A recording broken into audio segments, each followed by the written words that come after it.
আগামী দিনে আমরা সঠিক রাস্তায় আনতে পারবো না। আমাদের ভবিষ্যৎ প্রজন্ম যারা বড় হচ্ছে, যারা স্কুল কলেজ বিশ্ববিদ্যালয়ে পড়াশোনা করছে, তাদের জন্য কিছু করার কোনো সুযোগ হবে না যদি না এই বাংলাকে ভারতীয় জনতা পার্টির নেতৃত্বাধীন সরকারের হাতে তুলে দেওয়া যায়।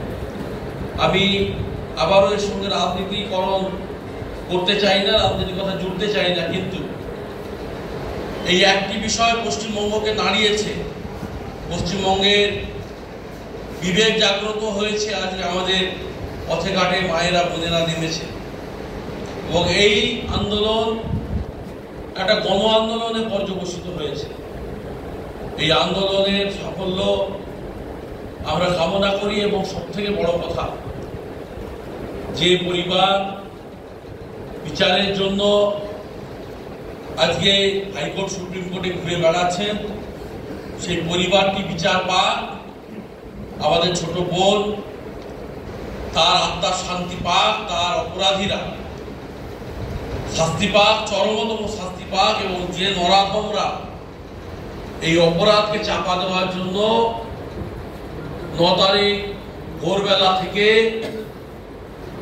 দেহকে অতি দ্রুত সংস্কার করে দ্বিতীয়বার ময়নাতদন্তের সুযোগটা পর্যন্ত দেয়নি, যারা পরিকল্পিতভাবে যেখানে ঘটনা ঘটেছিল তার পাশের পাঁচিল ভেঙে ঘটনাস্থলকে নষ্ট করার চেষ্টা করছিল, প্রমাণ লোপাট করার চেষ্টা করছিল, এবং 14 তারিখ রাত্রি ঠিক 12টার সময় কয়েক হাজার সংগঠিত অসভ্য বর্বরদের নিয়ে যারা আরজিকর হাসপাতালে আক্রমণ করেছিলেন, তাদের সকলের শাস্তি হলে আমাদের এই বোনটি তার আত্মার শান্তি পাবে। সকলে ভালো থাকবেন, এই কথা বলে আমি আমার বক্তব্য শেষ করছি। ভারত মাতা কি, ভারত মাতা কি, ভারত মাতা কি। এতক্ষণ আমরা আলোচনা করলাম, অনেক কিছু শুনলাম। আমি কিছু বরণ করার জন্য আমি আমাদের সঞ্জীব